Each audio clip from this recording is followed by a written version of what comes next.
हत्यारी है बीजेपी। हरियाणा का पूर्ण रूप से भट्टा बिठाने वाली है बीजेपी।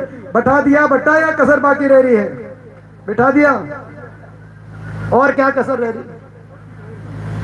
10 साल के बाद भी इनके नेता आते हैं दिल्ली से भाषण देने। 10 साल के बाद भी मैं देख रहा हूं एक काम नहीं बताते, एक काम कि भाई हमने ये यूनिवर्सिटी बना दी, ये हमने रेल की लाइन, कुछ काम नहीं बताया, कोई किया ही नहीं काम। 10 साल के बाद भी अब केंद्रीय गृह मंत्री आए हुए हैं 2 दिन से। कभी प्रधानमंत्री आते हैं, कभी केंद्रीय गृह मंत्री आते हैं, कभी बाकी नेता आते हैं।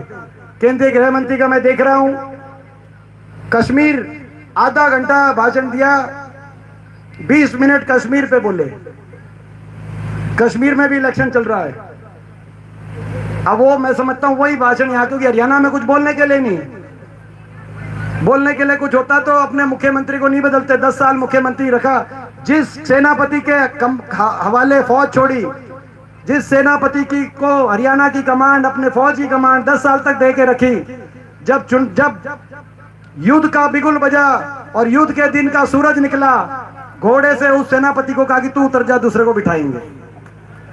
यही किया, यही किया। ठगने में बहुत, ये ठगने वाले लोग हैं बहुत, जो है ये कोई, मैं समझता हूं कोई ऐसा वर्ग नहीं जिसको इन्होंने छोड़ा नहीं हो। एक यूपी में दुकान है, कानपुर में, ठगू के लड्डू। कोई यूपी गया हो कभी तो एक दुकान है ठगू के लड्डू, उसके नीचे लिखा हुआ है ऐसा कोई सगा नहीं जिसे हमने ठगा नहीं। ये बीजेपी के कोई ऐसा वर्ग नहीं बचा।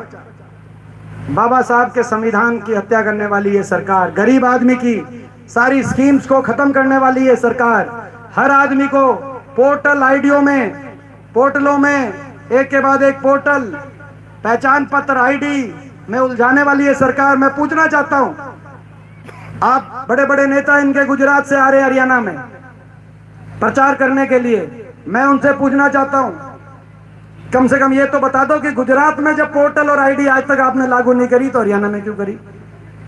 ये तो कम से कम बताना चाहिए। बड़े बड़े नेता आ रहे हैं, और इसलिए आ रहे हैं कि जो इनके यहाँ के जो नेता हैं, अब वो किस नायब सिंह जी वो कैसे प्रचार करें?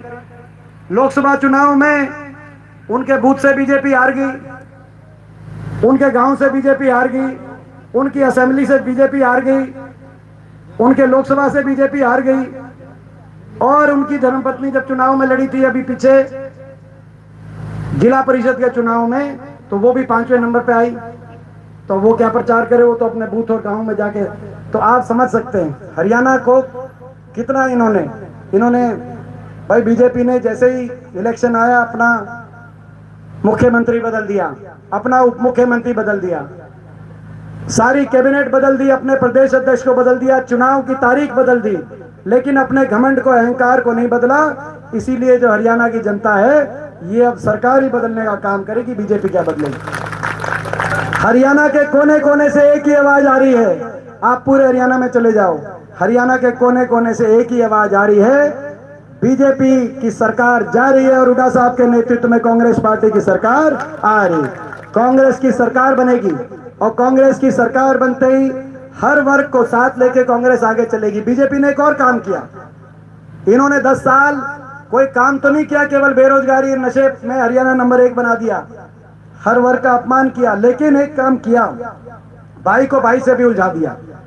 कहीं धर्म के नाम पे, कहीं जाति के नाम पर समाज को तोड़ के अपनी राजनीति करने की कोशिश करी। इससे ज्यादा भी मैं समझता हूं अन्याय देश की जनता के साथ नहीं हो सकता। और हम कांग्रेस पार्टी ये संकल्प ले रही है, हमारी सरकार हरियाणा में बनने जा रही है, ये तोड़ेंगे और हम जोड़ेंगे। भाई एक बार सारे ये जो नारा हमारा है, एक बार मुट्ठी बंद करके आप अंदर से नारा लगाना, आपको भी अच्छा लगेगा। ये तोड़ेंगे और हम जोड़ेंगे।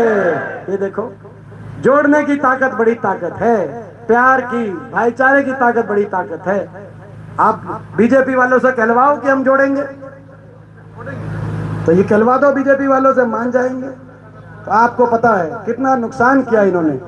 आज तो भाई हरियाणा में कांग्रेस की सरकार बनने जा रही है, और आज एक चीज और तय हो गई है, रानी आलके की बात में